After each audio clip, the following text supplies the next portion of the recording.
Welcome. Thank you for tuning into the live show. You know what time it is. It is your boy Genesis. Yes, it is currently 6:53 p.m. and today's date is the 18th of January 2025. 2 days to glory, 2 days to the inauguration. Of course, everybody knows that. And of course, 2 days to MLK's Day, which happens to be the inauguration day as well. How are you doing today? All right. Happy weekend. Okay, are you having a wonderful weekend? It is Saturday, and Saturday evening in the South here. Would you say the Southeast Georgia?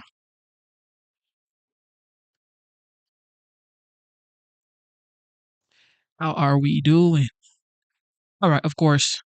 Now that the legendary, the OG, the 45th, now the 47th president of the United States is about to be sworn in as the official president, protest everywhere in DC is erupting, and it's like, okay, if this was happening to a Democrat candidate or a Democrat duly elected president, it's like, oh well, this is not peaceful transfer of power, but this is what is going on right now. Okay, this is just wild. I don't see a reason why there should be protest when you know this person won the election fair and square. He won the popular vote. He won the electoral college. He won all swing states. So I don't get it why people are just like this. You're protesting what? What are you protesting exactly? Okay. A lot of feminists are out there in DC protesting. And this is why it's like you can't even take your kid to this inauguration because there's thousands of people protesting. Why? Why? What are you protesting for? Kamala already lost. Relax. All right, straight to the show. Enjoy the show. It is what it is. All right, of course, CNN has something to say. They're talking about Trump's oligarchy of tech billionaires to attend the inauguration. Of course, who doesn't want to be a part of greatness? 48 hours from now, Donald Trump is going to become president yet again, and he'll do so in his indoor voice. Frigid temperatures are forcing the inauguration inside the Capitol. That's where Ronald Reagan did it back in 1985. He's also going to take the oath before a row of billionaires cheering him on. All of the tech titans, including the new Trump whisperer, Elon Musk, they're all getting plum spots in the inauguration. And they should, since they are literally paying millions for it. For the last couple of months since Trump's inauguration, they've been hitting up Mar-a-Lago, bending the knee, kissing the ring, doing all the things. And they've done everything from pitching a Doge department to cut spending to cutting fact-checking at their news sites. So what is the reason for all of this? Is it all for influence? Is it for their bottom lines? Is it all for self-preservation? After all, Trump once suggested that Mark Zuckerberg head straight to jail because of Facebook's actions during the campaigns. The sitting president thinks that he knows, and he's sounding the alarm before his exit. Today, an oligarchy is taking shape in America of extreme wealth, power, and influence that literally threatens our entire democracy. I don't want to be naive about this. Look, we've had rich people with a lot of influence for a long time in this country. However, clearly they think something has changed because they didn't do this in 2020. They didn't even do this in 2016. They are now saying it's a race. We've got to all throw the money at Trump because it does matter whether he likes you. It does matter whether you give him money. That will influence the policy. And I think to me, Essie, that is the difference between now and all the other eras in American history, perhaps, that we've seen. Yeah, there's a really symbiotic relationship now between politics and tech. And I think over time, you know, the tech industry has realized the benefits of being close to political power. There was a resistance at first. I remember I was brought in to Facebook with a bunch of conservatives to try and talk to Mark Zuckerberg and Peter Thiel about how to be more inclusive to conservatives, what, a change a couple of years makes. But that resistance is clearly over now, and they see a real clear benefit in being close to Trump and close to political power. I mean, they used to like avoid Washington like Yes. a plague. Trump got this 4-year break, right? So he was the president, and then he's been off for 4 years. And in those 4 years, he developed strong relationships. I think, and don't forget, he seemed to be the front runner for quite some time when Joe Biden was going to be running. So these guys, yeah, it does. Of course, what you're saying is true, right? The president of the United States has an enormous power. These guys need his help. So they're drawn towards him. And he wasn't the president at the time. He wasn't back to back. So he was able to be a citizen and pal around with them. And he's comfortable in that environment. He's comfortable with billionaires because he is a billionaire. But look, if you really follow the money, I believe more billionaires and millionaires gave Biden money and Harris money for their campaigns than gave Trump money. It's just that we know where Beyonce's money comes from. We know where Taylor Swift's money comes from. They're brilliant entertainers. Elon Musk, he's losing money on Twitter. Bezos, okay, we know where his money comes from. It's just a different element, and we feel more comfortable with Taylor Swift than we do with Elon Musk. I think that the difference isn't actually so much. Oh my goodness. Did this guy just say he feels more comfortable about Taylor Swift than Elon Musk? So a man building cars to save the environment with Tesla, okay? Saving the environment. He's not comfortable with a man like that.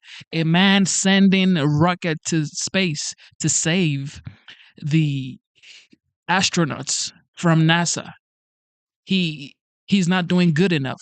Okay, you're not comfortable with a man like that, but you're comfortable with an entertainer like Taylor Swift. This look, softies. This ain't Swifties. These are softies. Who gives campaign contributions. I think the difference is Trump himself. That's it. He's the guy who, he'll just decide on a whim, hey, I want to, TikTok to survive, just because he likes it. Yeah. And that's just Pay not to play. Yeah, we're well, just and not he's used to the government working that way. It's just, and he's very mercurial. And the thing is that there was a time, and you can tell me how long ago this was. Remember when he was banned from Twitter? What was then Twitter? And Facebook. And Facebook. And then all of a sudden now he's their best friend. But he also sees the benefit of making money and being friends with this guy, because this, at the end of the day, is about everybody making money. And I know that we want to say it's the political process, but they all are going to get paid. Even though Elon lost all this money, there were reports that he immediately, once Trump became president, made somewhere upwards of, it's just insane. I mean, it was the best bet ever, literally. And they want to take over the social media site. Like, that's where the power is. Social media can, he's influencing people, and he's smart. So we've got Mark, we've got Elon, we have all the other sites that are working in our interest. And so we're going to control the narrative. And no one in this day and age is really paying attention but to headlines and alternative facts. And I just got to say, Coca-Cola is getting in on the game. They have this commemorative Diet Coke bottle. Of course. That they, Like, really? I know the way to his heart. Yeah. It's actually not the bottle. The bottle is not the thing, because they've given the bottles before, but it's the going down to Mar-a-Lago. Yeah, and doing all the things. doing, I heard they were creating a McTrump meal at McDonald's. I don't know how true that is, but well. And it would do numbers. It would do numbers. I just don't. The truth is, this guy controls a lot of attention. Okay, he commands attention. A lot of people want to be around Trump. He is a likable person, even though a lot of people hate him. Okay, this is like millions of people don't like Trump. It is what it is. However, the people that actually like him, they love him. Like, they would do anything for him. And he's been proven to be a very influential figure, as well as a very thorough business person. He's been doing this for years, for 40, 50 years. He's been successful for decades, okay? He's been successful for decades. So, I mean, this guy started building Trump Tower in when he was 32, 33, 34, in his early 30s. So this guy is like, now he's 78 years old. So what do you expect? He's been around billionaires all his life. All right. So they know who he is. They know what his brand stands for. He is a successful person. He's been successful. He relates with successful people as well. So And he's been the president before, okay? He's been the 45th president. Everybody saw what the economy like. The economy was like. You saw the gas prices. You saw your foreign policy. You saw the border, and compare it to now. You saw the interest rates. You saw the mortgage rates. Now compare it to now. So everybody is realizing that maybe this guy isn't as bad. Maybe this guy is not as bad as we thought he was. This is just the deal. This is what it is. Everybody's wide awake and realizing that, okay, we need to go kiss the ring in Mar-a-Lago. It is what it is, okay? When you make a mistake, you rewrite your wrongs and you do what you're supposed to do. That's what is going on right now. Everybody's realizing, even the voters, okay? It's not just the billionaires. The voters are realizing that maybe we made a mistake. Maybe we were wrong about Trump. That's what it is, okay? Worldwide, he is more popular than he has ever been, ever, right now, as of today. Trump has never been this popular in his entire existence. Okay, today, right now, he is the most popular human being alive right now. And on the 20th, when he becomes the president on Inauguration Day, it is even going to go wider.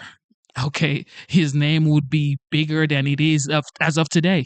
So he's only getting popular, getting bigger, getting richer, getting more influential, getting more powerful. The more they talk about him, the bad things they say about him, the good things they say about him, none of this counts. He is a legend. He's always been a legend. He will forever be a legend. It is just what it is. You can't do anything about it. Okay, I'm sorry. Scenarios that I think we assume that Trump will always have a little bit more of a power dynamic over these billionaires, and I don't think that will always be the case. Nope. Elon Musk is in charge of the company that will essentially replace whatever NASA is doing in the current construct. Mark Zuckerberg lost weight and learned martial arts to get it. Like, that's correct. Is that manipulative? And it's like, how genuine are their intentions in the long run? Because right now it's, we're here to help you make policy versus them turning Trump into the puppet and their do boy. I think that's normal. Like in my world, right, as a lawyer, in the courthouse, when the chief administrative judge changes from one administrative judge to the other, you try to curry some favor. You want to get to them. When Roger Ailes left Fox News and Susan came in and take over, like they just left. They have MSNBC just left. You're going to go in and try to schmooze with the new person because it's Mother Nature. There's a huge difference, and there's a big difference between Taylor Swift giving money and people with real conflicts of interest. SpaceX is subsidized to the tune of $20 billion. My money, your money. Your money. But they're getting it done. That conflict, and they're all conflicted, right? The Bezoses, the Zuckerbergs, they're all conflicted. Explain the conflict. And Taylor Swift, I don't think, was giving money, or Beyonce giving money to the Harris campaign with an expectation that her records would sell her business. even more. If you don't think Taylor Swift is an enormous business person, you know that's not true. What do you know that's not She's not making billions of dollars just on... What did she think Harris was going to do for her music business? Harris wasn't going to green light Ticketmaster when you get seen... No, this is a stretch. Like we were talking about him performing for the inauguration. You get seen as the president of the United States, her or him, put your arm around you. Me being on CNN takes me to another level. I don't know what you're talking about. I'm talking about the same things. This is a good segue. I mean, Roy, just to be clear, because I think people might be confused, Roy is not performing. I thought you were headlining. You're not headlining? Wait, time out. You're going to get me disowned by my family. Snoop Dogg's How going to much be money would it take? How much money would it take for me to go down to the inauguration? And perform? It would depend. How much money? Because I'm looking at a 10-year ice out on the Black American side of it. You're going to do it for free. Man, please. This guy will do it for free. Everybody talks like they're not going to work with Trump until it's time. And then you see them kissing the ring. These same people, if they have the opportunity to go work with Trump, they'll be the first person to be on the line. They would be on the line lobbying to get a job. They're just here laughing and giggling. Everybody knows the facts, okay? Everybody loves to work with someone who is winning. And Trump has been known to be a winner for many, many years. I would do a 10-year salary aggregate of whatever Boy, that please. number is. Just perform, disappear for 10 years, okay. come back, learn karate like Zuckerberg, and be like, hey, look, I'm different. What do you think is going on with Snoop is performing, Of course, Nelly it's is performing. performing. Carrie Underwood. Carrie Underwood, but I mean, let's just Carrie take, Underwood, you get.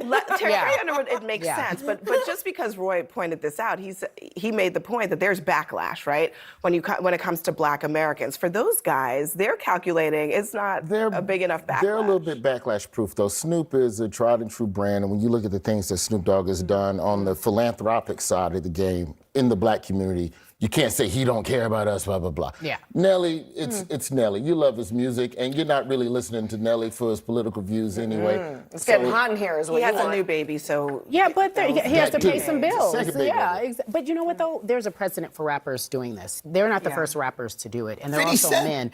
And so the point being is that they know that if I look down at his I mean, with Nelly, obviously his girlfriend or his fiance or his baby mama or whatever she is, Ashanti, or his wife, I guess. They're having a baby or they already have a baby, so of course he could do whatever he wants to do.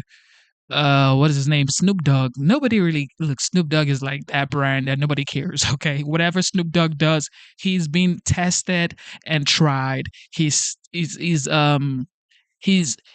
already outlasted everybody that came out with him. He already stood the test of time. So no matter what happens, he's like an OG. Snoop Dogg is an OG, regardless. Everybody knows Snoop Doggy Dogg. Okay, it is just what it is. Okay, with that being said, the person I was expecting to perform would have been 50 Cent. Like, imagine if 50 Cent performed Many Men. Oh, God. Many Men. Oh, it would have been like just imagine Trump coming out to Many Men. Oh man. Oh, that would have been the hardest entrance ever for a political figure or a president elect or a president like ever.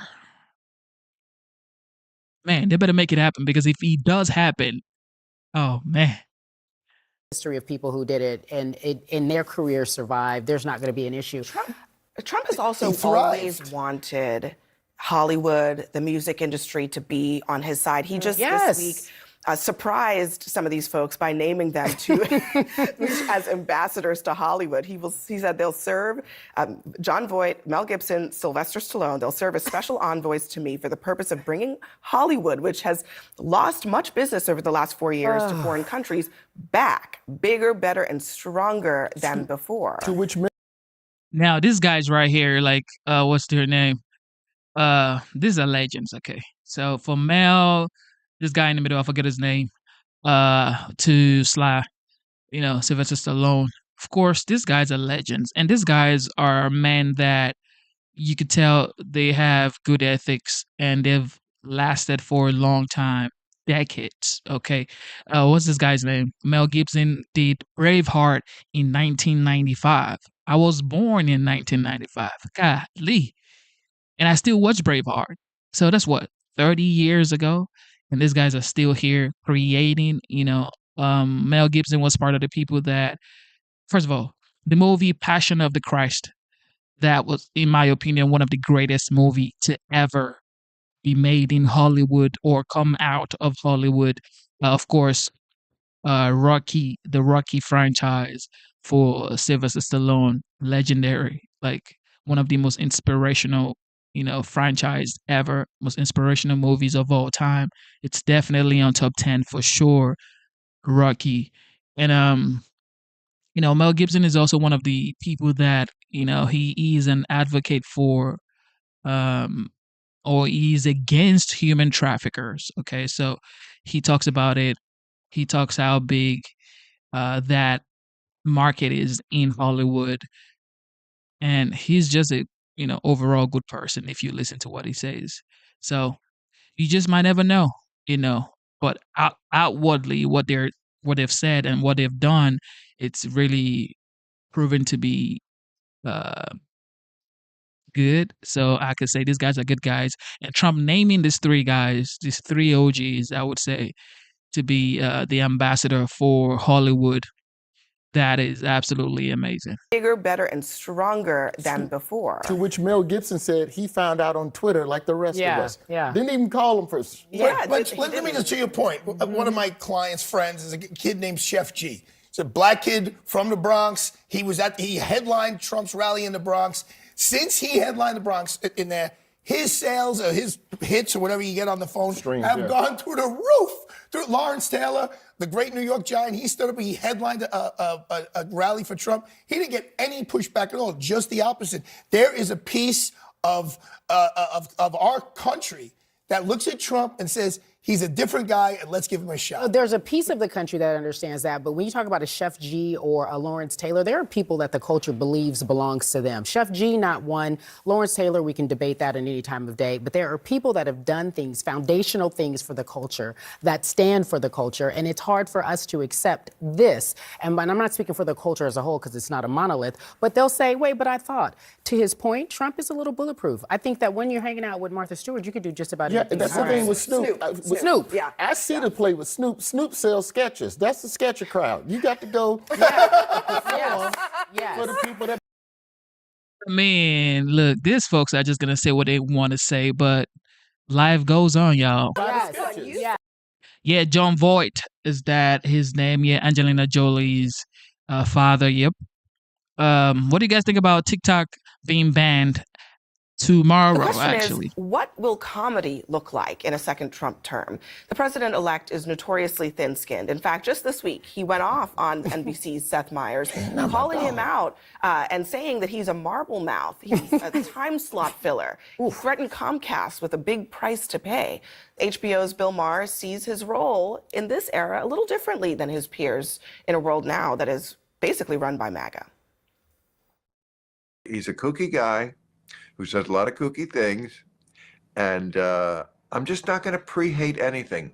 I'm just going to hope for the best, and then when something serious happens, I'll comment on that. I'm not going to chase every rabbit down the hole like I did the first term.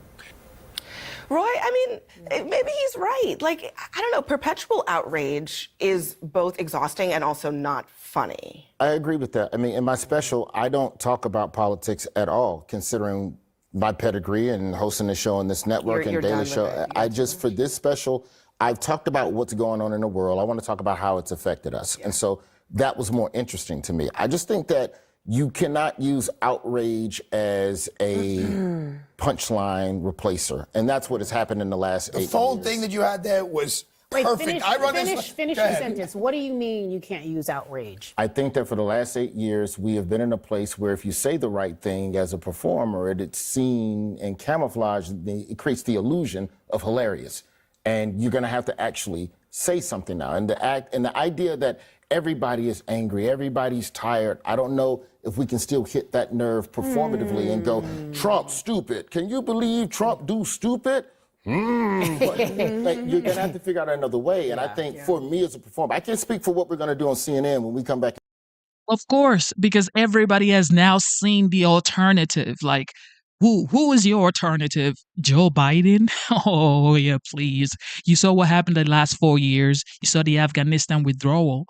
You saw what the gas prices has been. You saw what the grocery prices has been. You saw the border. You saw Ukraine and Russia. You saw Israel and the Palestinian people and the Iranian people. So it's like, what do you expect? People are just tired of saying Trump is the bad guys, pointing your fingers to say Trump is the bad person when the person you have that is supposed to be the good guy has caused chaos, sending billions of munitions, billions to Ukraine, to other part of the world. And guess what? When Hurricane Helen happened in Georgia, South Carolina, North Carolina, guess how much these people got? $750. Each family got $750 from FEMA. And then when you move to what is happening right now in California, the wildfires, these people are getting $770. $770, y'all. And then other countries are getting billions of dollars. So it's like everybody's just tired, okay, of not putting America first. And this is what people are saying. This is why people voted for Trump. Like, America first, y'all. We're tired of this BS. It is what it is. America first, and that's why you cannot play with Trump's name this next 4 years. Anybody who is not on line or one accord with America first or make America great again, because people say MAGA, MAGA, MAGA, MAGA. But MAGA simply means make America great again, meaning make America first again. It's just what it is. Okay, you don't wanna have healthy food.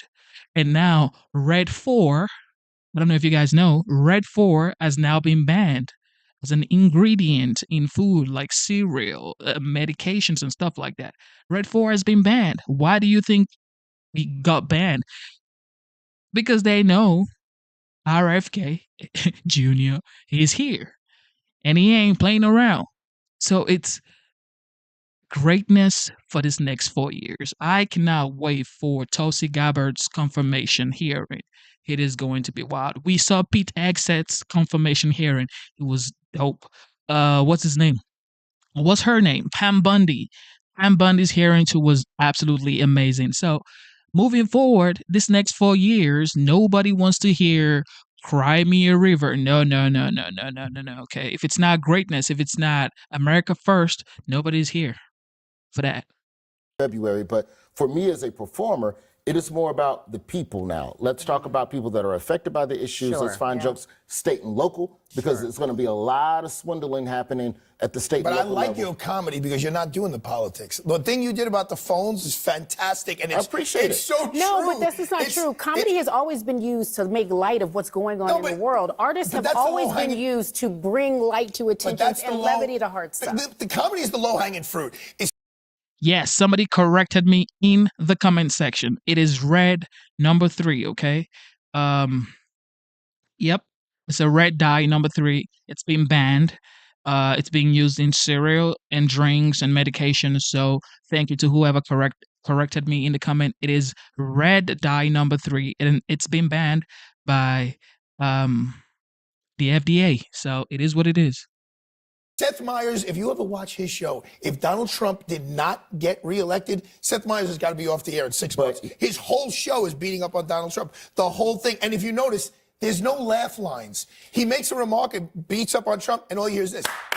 You don't hear people giggling. But I think Steph are going to be, they're going to be fine. You figure out ways to adjust to what people have a flavor for. And I think that stuff is funny. I've done the program a couple times. Same with Colbert. Like, they make great jokes, but the reservoir from which we pull the premise from. Mike Birbiglia says something I always love. He said, a joke only works if we all agree on the premise. And the way we have splintered the truth and the way we can't even agree on how a wildfire started. Facts don't matter. So how do you write material based in that? And that's the difference between now and 2016 when we had the first rise of Trump. And so I just think that if you're living in a place where you're only going to insult the president, you're not going to get the same return on investment. But also, I don't think Trump can shut down Seth. I don't think he can use any type of policies, because you're biting off your own hand, because you're the free speech guy. I agree with you 100%. Right-wing comedians get to say and do what they want. Does anybody think that we will start to see what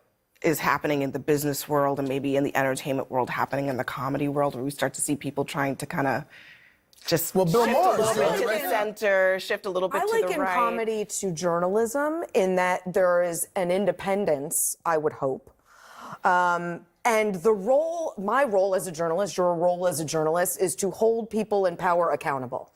I think the role of a comedian, or partly, is to make fun of people in power and not be afraid of doing that, not be afraid of making fun of the richest man in the world or the most powerful person in the world. And so I would hope that there is a wall that remains between comedy and the targets, whoever that is. And to that point, here's the real variable in that, is that Trump can try and regulate and bully a network, but YouTube has more viewers than most streamers. Facebook just took the, as they say in NASCAR, took the governor off of decency. So people are going to be able to say what they want, and the virality can happen there. And now if you're Trump, you can't shut down those, because those are your boys. That's you and Karate Man and Space Man. Tech homies. I wonder if we do need to start seeing comedy doing what Essie is suggesting, which is actually taking the jokes to everybody, because I think the complaint that conservatives have is that Right. The media, especially, always much more leaning comfortably towards Democrats, that always making it seem as if, but now we're seeing this shift, but the shift is so extreme. My hope is that comedians, definitely like Roy, not necessarily stay attacking Trump, but hold people accountable in a way that's still light and you can see the joke in it. And you can see the joke, because to me, that's where the story and the power lies, when you can laugh at your own and think this is silly. I want to defer to you. Okay, who was the king of late night comedy? Was Johnny Carson, right? He had the longest run. He was the most successful, completely apolitical. But people laughed at him. They giggled at him. People weren't having their lives threatened. Different times. He was on during the Vietnam War. He was on during there was not social media. Watergate wasn't domestic. The president of the United States is cheating. The same as the shadow of deportation. You cannot compare Watergate to deportation. Listen, the president of the United States for the first time in history resigns from office. That's not political. That doesn't affect America. John Kennedy gets executed. That doesn't affect America. John That's Kennedy not political. getting executed is not the same as people starving and waiting for aid. Roy, let me ask you this, because I'm thinking about your special. Too much coffee. And the focus on like people and what's going on in their actual lives. Why is it that now what's happening in Washington is inseparable from what is going on in people's lives, or at least they think that it is? Because it's Washington's fault that all of these things are happening. No. It is Trump, okay? He is so influential. Well, the last time this type of stuff happened was during Obama's time, because when you have someone who can command people's attention, who attracts attention, influential, okay? This is what you get. A lot of people want to be a part of politics now because of Trump, okay? Because Trump has made it cool to be, I guess, involved in politics, and people are now like selling gears of, Trump merch. It is what it is, because if you have a very influential person like Trump, and for Trump, what makes it different is he's not your typical politician. He was a business person before coming into DC. And now the difference is he has been a president before. And now he didn't win in 2020. Most people say he won in 2020. Most people call him 45th, 46th, 47th. But you can, argue about that. It is what it is. However, this man won in 2016, lost in 2020, right? And then he's coming back in 2025. It is like most people are saying this is the second coming of Trump. So this hasn't happened ever in the history of the United States. And this may never happen again. This man has now been convicted. He is now a convicted felon. So nobody has ever been a convicted felon and then being sworn in on Monday as the president of the United States, the 47th president of the United States. Nobody has ever done it, and he's doing it. He's done it. And then this man obviously would secure the border, obviously would bring back the economy, obviously would, no tax on tips, no tax on overtime. The wars are already ending. Israel and Hamas ceasefire deal is already going on. So it's like, this man has proven to be, if not the greatest president the United States has ever had, maybe one of the greatest president the United States has ever had. I would say top 3. Most people will say top 5. I'll say top 3. Let me know in the chat.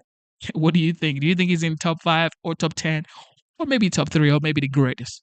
People's lives. That's right. So now I feel completely detached. So yeah, I want to see some criticism on both sides. I think Jon Stewart did it best when he came back to the Daily Show first night. He called Joe Biden old. And then people got mad at him, and Jon did Bill not Maher back does down. it too. Bill Maher is an equal opportunity offender. He's great at that. And neither of them back down. They don't apologize. And I think that there's going to have to be a shift also from liberal audiences on how you laugh and what you see and what you think. You should not be coming to a comedy show to hear what you already agree with and want a warm hug from the Wait, I want to go back to this Johnny Carson of it all quickly. The two different times. You can't compare then and now. And I know that you can make some comparisons. No, it's not the same. It's supposed to make you laugh. First of all, that was when only white men could be on television at night telling funny stories. You have to realize that things have changed. There's still only white men on television. CBS, Okay, NBC, ABC. But to his point, he has his own Here comedy we show. go. He's had his own. He has his own show currently on this network. Not talking about He's politics. going to. A little bit.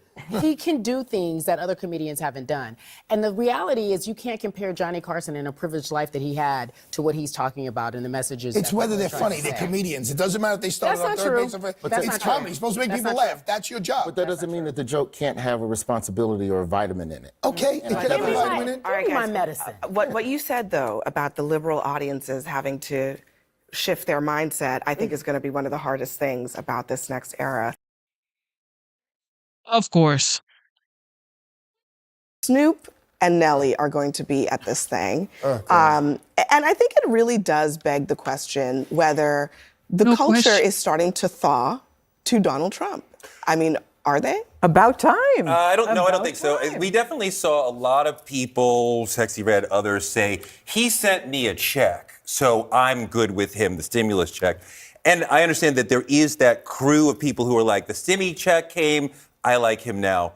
Snoop and Nelly in particular are apolitical people and apolitical artists. Like you see Snoop with Martha Stewart, he's like, I fly over, I want everyone to like me. I think this is more about capitalism than politics. Somebody said, Snoop, it's the crypto ball. We got $250 for you or $150 for one night. Come do 10 songs, 6 songs, whatever. Yeah, I'm there, homie. But Nelly, there are the same so many. thing. There are a lot of rappers who have sided with Donald Trump for all kinds of. He pardoned several of them. giving away pardons. Wayne. Yeah, I he was mean- giving away pardons to people, and that's why they were endorsing But him. I mean, what's going on there? What is it about these particular? These are men? not but the these are- intellectuals of hip hop. These are not the except then- for Kanye. These He just say these are not the intellectuals of hip hop. Now he wants to say except for Kanye. What about Lil Wayne? I don't know about. What about Snoop? Yeah, he's definitely an intellectual because he's been doing this for decades. If he's not an intellectual, he would be gone. Matter of fact, you could never really pop as an hip hop artist for at least 3, 4, 5 years and not be, smart. If you're not smart, you cannot really blow up in the Hollywood, caucus. You cannot. You have to be smart. So I don't know what he talking about. are typically not political people at all. Like I said, there's some in the hood. There's this notion of he's tough. He gave us money, right? They're not. I was reminded also, I mean, back in the 80s, Donald Trump was, at the boxing matches. He was with Don King. I mean, he was in a different place in the culture. He went into the 90s as the subject of rap songs. And just, Gail, I know you're not a rap expert, but I am definitely not a rap expert, but something happened in this election maybe where because of his victory, all the business people were like, you know what? Trump is no longer politically toxic. And some of these folks are making the exact same calculation on the music side as well. They are doing exactly that. And it is an honor. It's an honor to be able to sing at an inauguration. It's an honor to be able to sing at one of the balls. It's an honor. I have a daughter who's a singer, and she was on American Idol, one of the finalists. Yes, that's right. I remember that. And she was asked to sing at a convention. And she lost so many friends and so many fans because she agreed to sing. Wow. And I just think it's time for entertainers to get out of politics and entertain. Well, they're getting into politics in some cases. Wow. Okay, Wow. Keith, Shut up and dribble. Wow. I didn't think we were going to go there. Well, Keith, I mean, what would you say? I mean, if Snoop were sitting right here at this table, what would you tell him? Well, I had a disagreement with Snoop, I think, a year or two ago.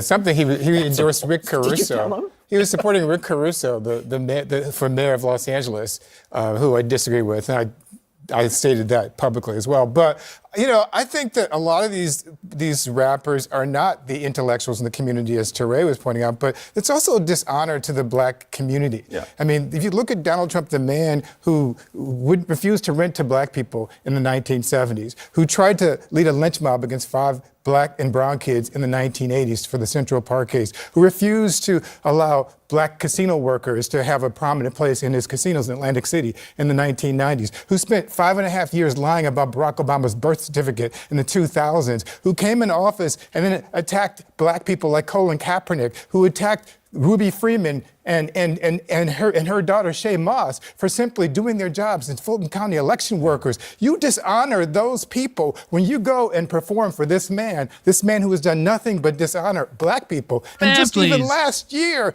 Man, year, please. he was calling Haitian immigrants, accusing them Okay, of here we go. eating cats and dogs. This is Yes. not somebody that black people should be associated with and pretending to normalize. We should be challenging him. And it dishonors the legacy of Dr. Martin Luther King Jr., whose birthday we honor on Monday, to celebrate this man. Oh my goodness. So celebrate MLK, but don't talk about Trump and the inauguration. This is the man that black people said they're eating the cats and the dogs. Actually, some may have been. You never know. I promise you that. You just never know. Anyway, with that being said, Trump is just getting more popular. But what is going on with TikTok, y'all? Major breaking news. The Supreme Court just ruled that a controversial ban on TikTok may take effect on Sunday. The ruling putting the spotlight on President-elect Donald Trump. And I just spoke to him on the phone. It was a brief conversation. And this was his first reaction. I was actually telling him about how the Supreme Court ruled. And he told me, quote, in response, "It ultimately goes up to me, so you're going to see what I'm going to do. Congress has given me the decision, so I'll be making the decision."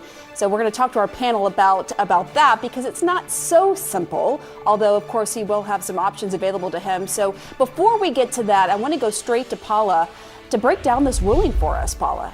Yeah, easily the biggest decision out of the court so far this term. And here the justices allowing this ban on the popular app TikTok to go forward amid bipartisan concerns about the national security risk posed by this app. Now, specifically, the justices were looking at a law passed last April by Congress with broad bipartisan support that said the app would be banned unless it was sold from its parent company, ByteDance, because the concern is that ByteDance has obligations and allegiances to the Chinese government. And the specific national security concern is that this app is collecting enormous amounts of data on Americans, and that data could be used or manipulated in a crisis. Now, in its decision, the court said that even TikTok, quote, did not dispute that the government has an important and well-grounded interest in preventing China from collecting the personal data of tens of millions of U.S. TikTok users. Nor could they. The platform collects extensive personal information from and about its users. Now, Justice Gorsuch wrote, quote, "Speaking with and in favor of a foreign adversary is one thing. Allowing a foreign adversary to spy on Americans is another." Now, TikTok had argued that this ban is a violation of the First Amendment. As we know, nearly 200 million Americans use this app to express themselves, everything from the news to cat videos to the latest dance craze. But the justices appeared skeptical of that argument. And in their decision today, they said, look, this is very specific. We're talking about an app that collects an enormous amount of data for a foreign adversary. So they said that even though First Amendment protections are usually given enormous deference, here they're issuing this narrow ruling. So legally, what could happen next? Well, it kind of falls to President-elect Trump if he is able to show that there are serious good faith negotiations underway to sell TikTok. This ban could be paused, but the Supreme Court today also could have paused this and given him more time to engage in those negotiations, and the court chose not to do that. Pamela? Yeah, that's certainly notable. I want to bring I really think that, Trump should give them a 90 days extension, because if he doesn't give them a 90 days extension, this would be really bad for a lot of business owners, especially small business owners and small creators just making money on TikTok. And, a lot of consumers are on TikTok as well. So it is going to be bad for a lot of reasons. But when he is sworn in on Monday, he's most likely going to give them a 90 days extension. I mean, who knows? However, TikTok needs to figure out how to get owned by an American company. Kevin O'Leary said he wanted to buy TikTok, and apparently there is no concrete deal being made as of now. But TikTok being banned on Sunday, oh my goodness. This will really impact a lot of businesses in the United States. Some people have, matter of fact, some people only operate on TikTok, like TikTok Shop. TikTok Shop for sure has a lot of businesses on it, and a lot of businesses in the United States maybe solely use TikTok Shop, which is not advisable for any business owner. If you're going to do business, you shouldn't just stick to one platform.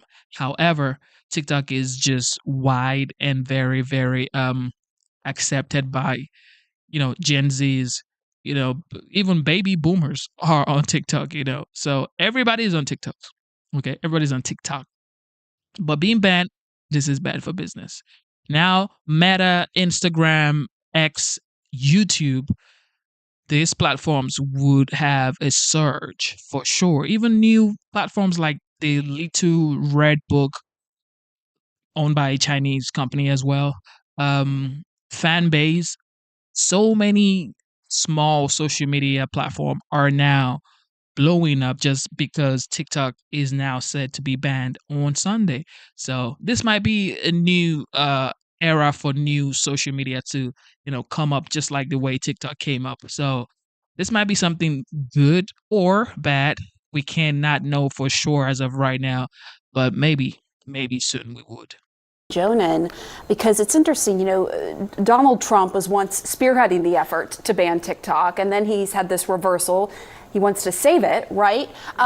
The justices actually noted that he once tried to ban it. They did, right at the top of the opinion. In a couple different instances, the justices referred to the fact that in August of 2020, Donald Trump had actually issued an executive order against TikTok. And it also noted that he had expressed concerns for the vast swaths of information that TikTok collects on American users. And that goes to the justices' grounds. Just to remind everyone what the federal government had argued here, two grounds. They argued two grounds. One is all the data that's collected, the amassing of data from 170 million users. But then they also argued that TikTok not only had that data to use for blackmail or espionage, but also would be in a position to covertly manipulate messages, different kinds of propaganda.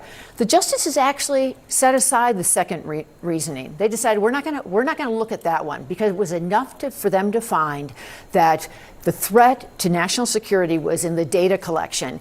And we kind of saw this coming because during oral arguments, several of the justices talked about information that could be collected now on young people who down the road, 10, 15 years from now, come into more important positions and then could be vulnerable to what had been collected on them. And just the risk of not just today, that data collection, but down the road, what Beijing could potentially do to it. And that was the crux of their reasoning today, Pam. And so now you have Donald Trump, who told me on the phone this morning that, look, the decision is ultimately up to me. Congress has given me the decision to do it. Now, we know the law allows this 90-day extension if there are actual, real, tangible negotiations happening. But ByteDance has said it doesn't want to sell TikTok. And so there's this looming question of what's going to happen Sunday when this ban takes place.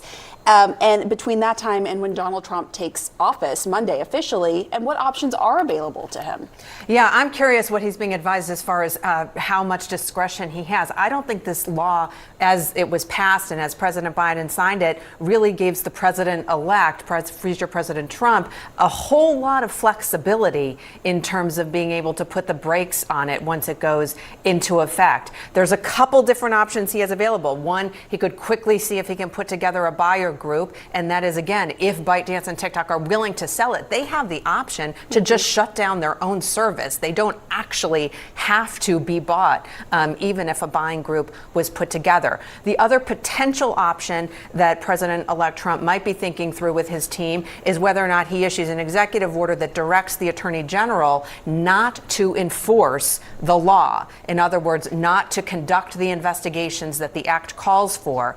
But the law actually applies to the companies that provide access to the app. So it's the companies that provide the app stores that people download it from. And that puts those companies, if he were to say, look, this law is in place, but I'm just not going to enforce it, go ahead companies and still go ahead and provide access to it, that puts the companies in a really, really difficult place because they're in a position then of potentially not complying with the law and risking huge fines. Especially for Sunday when he's not officially president. Well, right? he can't do anything before right. Sunday. We only have one president at a time. Exactly, and they've made clear, the Biden White House has made clear, look, it's the end of our term. They're and going to let it go. So the question would be, once President Trump steps into office, what does he do then? Mm-hmm. And it's not so simple. The law doesn't give him a whole lot of flexibility. I want to go to Elena Treen. Elena, does give him it does give him a 90-day extension if he chooses to. However, ByteDance is saying they don't want to sell it without the algorithm, I guess. So it's like, even though Kevin O'Leary wants to buy it, some people say Mr. Beast tweeted, he said he wants to buy it. He's spoken to a lot of billionaires and they want to buy it. But, buying TikTok is not just the issue, it's buying the algorithm as well. So you could, the information part, you could keep it on United States soil because the information is what the United States is being skeptical about, saying, someone could decide to run for senator or governor or president in the next 20 years, and they are on TikTok right now. So all the information, like they say, TikTok may be getting your text messages, your emails, your whatever you're doing privately on your phone, and they have your secret. And then in the next 20 years, you want to run for the governor of your state, and then boom, some secret comes out that you don't want anybody to know. However, it's not just Americans knowing about the secret. It's about a foreign entity knowing about that they can use against you or your country. That happens to be the United States. So it's a national security concern as of this point. But I do think that this may be an opportunity for an American company to come up with something really nice. But we already have YouTube, we already have Meta, we already have X, we already have Instagram, so TikTok just has a different appeal to younger people. This is what Trump ran on. He ran on scared politics. I think it's important to center this conversation to talk about immigration some, and that the last full month of the Biden administration here in December was the lowest crossing at the border since 2020 when Donald Trump was president. Do I agree that if there's bad people here that have committed major crimes, they should be kicked out of this country? Absolutely. But 68% of all the Latinos in America know somebody that's undocumented. And for all you folks at home, that's the folks who's picking your salad and milking your cows. On CNN tonight, in South Dakota, our farmer came on this show and talked about how he had voted for Donald Trump and didn't really think Donald Trump was going to deport the men and women who are milking his cows. Milk's finna go up. Buckle up. Well, I want to, My boy said, milk's finna go up, y'all. Milk finna go up, y'all. Look, this deportation situation is going to happen on day one because Tom Homan is not playing around, and Trump really campaigned on mass deportation. Okay, so if you are here illegally, then I'm sorry, brother. I'm sorry, sister. You might be getting deported, and a lot of people are actually self-deporting as of today. I mean, you made a point here about criminals because I think they've been pretty clear for logistical reasons that they are going to start with let's figuratively speaking, the lowest hanging fruit, the easiest thing for them to accomplish. Are you, Keith, concerned about a plan that involves rounding up people who are already adjudicated as criminals? Maybe they have deportation orders, maybe they have final orders of deportation, and saying we're finally going to get you and deport you as a court has adjudicated?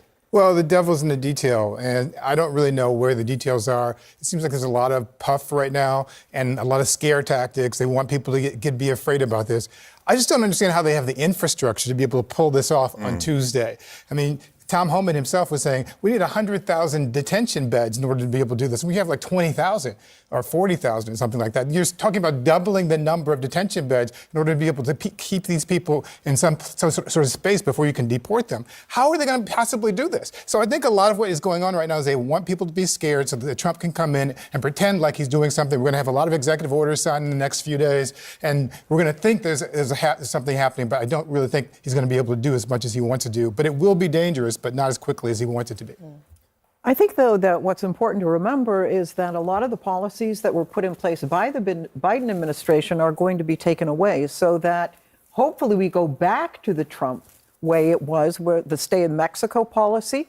I mean, we had a week and a half ago in Boston, we had a situation where an illegal was in a housing unit with over $1 million worth of fentanyl, an AK-47 and weapons. And these are the type of people that they want to get rid of. We have These American are the people, citizens in Las Vegas and New Orleans who are killing people as well. I mean, we have American citizens in the United States who are committing acts of terrorism, who are committing murders and crimes. In fact, American citizens, natural-born American citizens, are more likely to commit those crimes than people who come here as immigrants. Then they have to face a court as well. It's easy to pick out a case and cherry-pick this and say, this is the problem that we're all facing because this one person did this one horrible thing. And we can all agree that that's a horrible thing. But that's not how you make policy. You don't make policy because of anecdotal evidence. You make policy based on facts and statistics and data. Yeah, and the fact remains that the overwhelming number of immigrants here are law-abiding people who are paying taxes, who are following the law. And this sort of notion of like... The one thing these people are omitting in their conversation, the one thing they're not talking about is illegal, okay? Trump never said, I'm going to deport everybody that came from other countries. No, he said illegal immigration. How hard can that be? He said illegal. Why can't these people just say, oh, he's deporting illegal people, illegal immigration? That's what he's concerned about. How is this hard? We must remove all of them as rapidly as possible, and that's the problem with America. That's a really dangerous way to look at it. Well, they're not going to be able to remove all of them. That's right. Like, almost everybody acknowledges that. And so are we going to see a bunch of activity on Tuesday, and then it's going to taper off when people turn to other issues that come up? Because to get to even 1 million is going to take quite a long time. It could take the entire year, let alone 11 million. That's probably not going to happen. You'll see activity. I don't know about a lot of activity, but for anyone who thinks that Donald Trump is bluster and bluff on this issue, he ran on it. He didn't run on scare tactics. He ran on what was either the top issue or the second top issue among the American people for the entirety of the campaign. And so you're going to see him deliver on his promise. It will be a promise made, promise kept to start moving forward on that. But I will say, I think it is a fair criticism that expectations have not been appropriately set. I think that Donald Trump, Tom Homan, the entire team needs to do a better job explaining precisely what we will see and when, because there are some folks on my side of the aisle, Republicans, who are going to expect everything to get fixed in 6 months, and there are others who will expect absolutely nothing will happen. Government is government. It's going to be messy. It's not going to be easy, and they need to be honest about that. What are we in for in terms of the legal environment? I mean, I remember almost like it was yesterday, that first week of the first Trump administration, when people were at airports, there was mass confusion both inside and outside of the United States. Of course, how hard can this be? You came into a country illegally, and then the commander-in-chief of that country says, you know what, you might have to go back to your country because you didn't even come in here in the first place through a legal way. So it's like, how is Trump the bad person? So Trump saying, if you came in here illegally, you should be deported. How bad can that sound? I get it. People travel, immigrate for different reasons. Okay. But I've heard people here in the United States been in here for 20, 25 years, for 30, 35 years, and they're saying, I don't have my papers yet. What were you doing for 30 years? And now that Trump is becoming the commander in chief, you're saying, well, I've been paying my taxes, but I've been here for 25 years. I don't have my paper.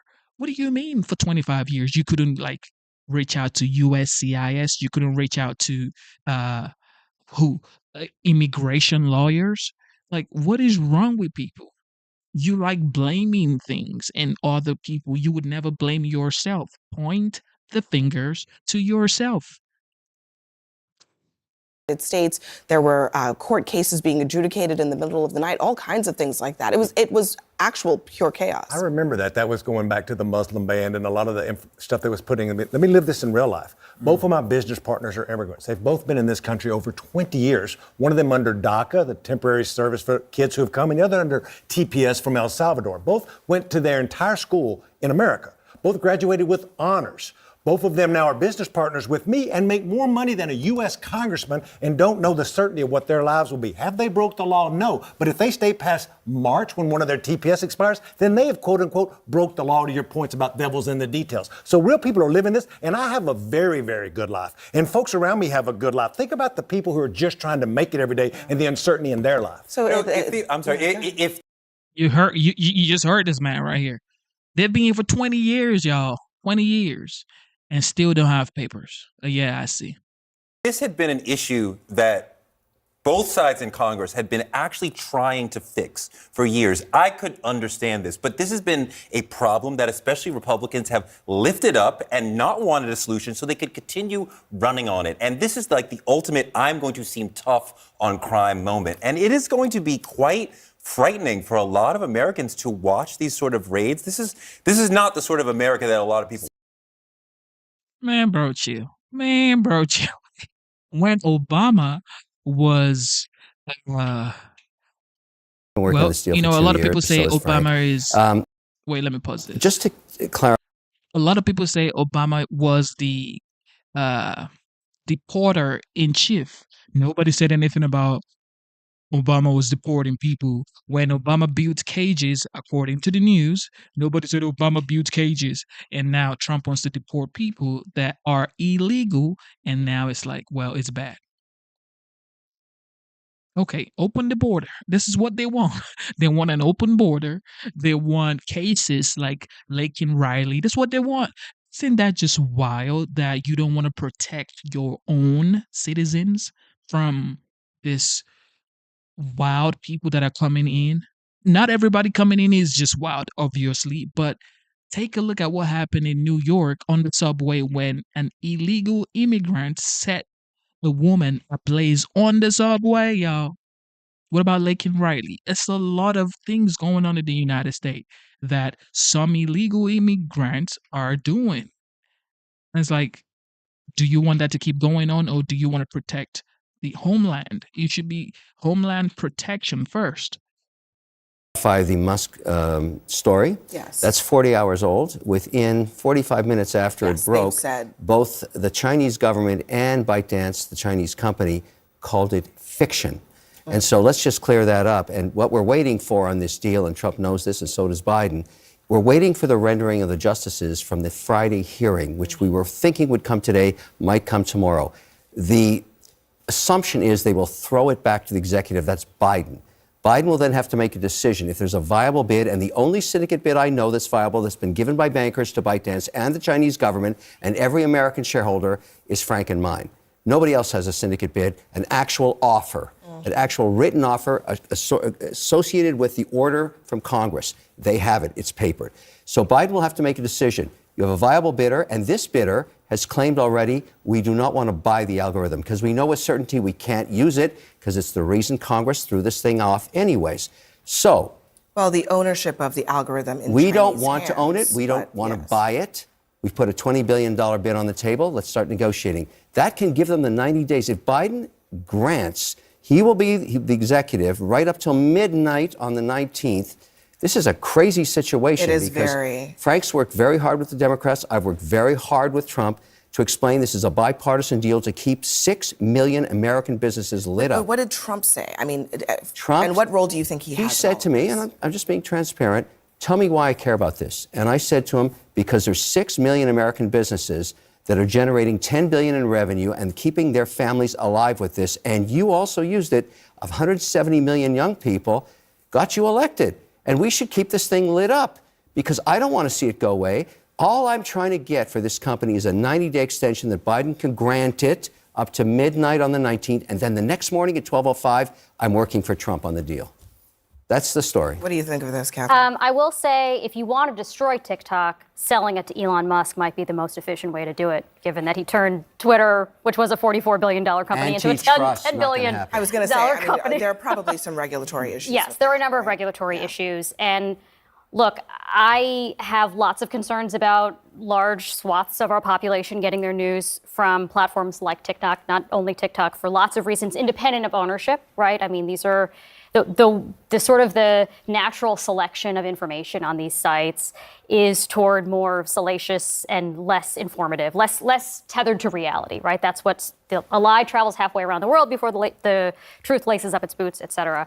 Having this platform potentially owned by Chinese interests, obviously even more concerning, particularly since you don't know how they're going to put their thumbs on the scale. Having it owned by Elon Musk, also quite concerning because you do know how he's going to put his thumb on the scale, given what he's done with Twitter. Is there anybody else? So all of that is quite concerning to me. I haven't looked at your bid, so I'm not endorsing it. So but I understand the concerns all around about to this your change of lobbying of Trump, Kevin. But is anybody else just perplexed by where we are in the country? That business leaders have to go to Donald Trump to get his blessing to own something that was in the private domain. I mean, are we there as a country now where this is the order of Congress? Yeah, I know, but no. What I'm talking about is the idea that you went to Mar-a-Lago presumptively because you wanted to get And Donald we went Trump's to Biden blessing. too. We went to Biden too. I know. And his DOJ. This is not new, though. I mean, if you look at what happened during the first Trump administration, there was a reason why, like,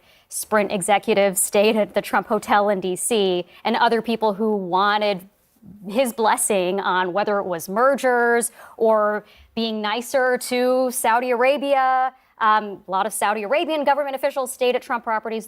We have a record of this, that people stayed at his properties to curry favor. The real wild part here is you're going to have Musk, Zuckerberg, Bezos seated right there as if they are officials of the incoming Trump administration. Yep. And to my mind, a lot of this has to do with the fact that the internet is basically a trash dump. And it's grossly in need of government regulation. What it's done to our children, to our daughters, I think it's sinful. I think that is the opposite of what they are going to be lobbying for. This is a product that is as harmful as tobacco to our kids. And yet there is no regulation. And when we think about something like TikTok, obviously the focus on TikTok is the Chinese government being able to use information. But when you're looking at Facebook and when you're looking at these other platforms, you're looking at how these products are being used to absolutely corrupt, spin, disinformation, outright propaganda, if not, and of course, pornography and hate speech. And and now Zuckerberg says, no more checking, no more limit, we'll have individuals check it. Talk about craziness. This is what apparently he's trying to get Trump to buy into because Trump is driving the gravy train. I don't think, I don't really care so much, honestly, about whether they use, factcheck.com or a person for the fact checking. The issue for me with the Zuckerberg thing is that it's a complete distraction from the actual real problem, which is an algorithm that, to your point, Juan, is making kids suicidal. It's addicting them to being online. It's spreading misinformation. It's fueling genocides. Those are things that have actually happened, and nobody's talking about that because they're busy just. So they're going to talk about how it is fueling, genocide and all these bad things. But what about kids that are becoming millionaires overnight? What about new streamers that are making a lot of money? What about people like Kai Cenat? What about these AMP guys? What about young people going into e-commerce, making a lot of money with the internet, with social media, to be precise? Social media, TikTok, YouTube, Facebook, Instagram, X. They're not going to talk about the great things that social media has done, they're only going to focus on the negativity, which is a typical, media rant. It is what it is. They only focus on the negativity. Nobody talks about the positive stuff. Okay. You're not going to talk about, oh, this lady started her e-commerce business 2 months ago, but due to Instagram and the reels and the algorithm, she's been able to raise $4 million. It is going on every day in the United States. A lot of young people are becoming millionaires because of social media, but they're not going to talk about that. And now that Trump is becoming the new commander in chief, they're going to talk about this and say, well, social media they're promoting hate speech, propaganda, no more fact checking. If there is fact checking, who is going to tell us the truth? CNN, Fox, MSNBC?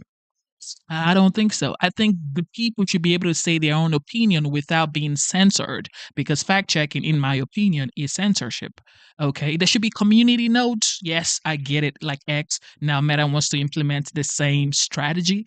But if you're saying that, there should be regulations and there should be that and there should be this, who will do the regulations, and how are we sure that the person regulating us, the people, are not actually corrupt? Okay, if there's a regulatory body, all right, if there's a body that's actually in charge of regulations, then of course they can be bought. So there should not be regulation. There should be community notes.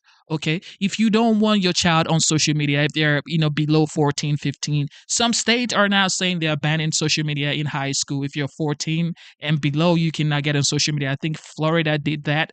But it's like, there should not be any form of, regulation or whatever. If you don't want your child on Instagram or social media, take their phones or put some kind of internet lock on your internet in your home. Be a responsible parent and stop trying to make sure the government, parent your kids. It's just what it is. Be an adult. Take responsibilities. Kind of sucking up to the You're person talking who's in Facebook charge. and Meta here, or I'm talking about Facebook in particular, but social media in general. And all of them are going to Mar-a-Lago for one reason, which is to say, we're on your side, leave us alone.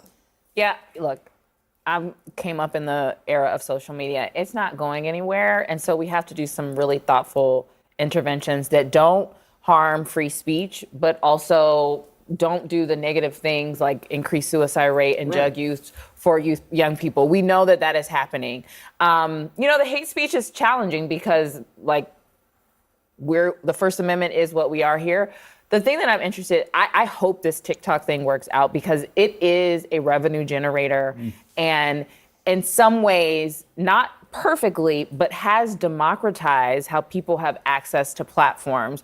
We do work at my company, Watering Hole Media, where we empower creators who would never have an opportunity to get briefed by members of Congress on different pieces of legislation. So if it's done right, it could really create the next level. I hear all the concerns, but in a moment like this, I actually think it could be an opportunity that the best of America comes out and we look to take it to the next stage where it makes us a stronger country. It makes journalism stronger. If that's where people are getting their news, do we tell them don't read the news, or do we make it? Good news. I'll make this commitment to you right now.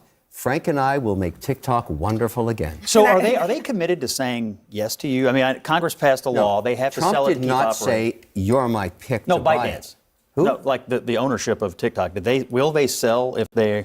They have not no committed to incentive to selling. do anything until the justices render their opinion. So if the justices say we're going to enforce the law that Congress passed, I have read that they've said they'd rather shut down. Well, they might. That's a binary decision. So here's my point. And by the way, when that happens, they erase $42 billion worth of shareholder money. And if the Chinese ownership, AKA the Chinese government, really a cutout here, would say I'd rather shut down something this big with this much money flowing through it than let American ownership have it, what does that tell you about the algorithm and the purpose of the app? What does it tell you absolutely. about it? But also not just from like a privacy or even an espionage perspective, but the potential.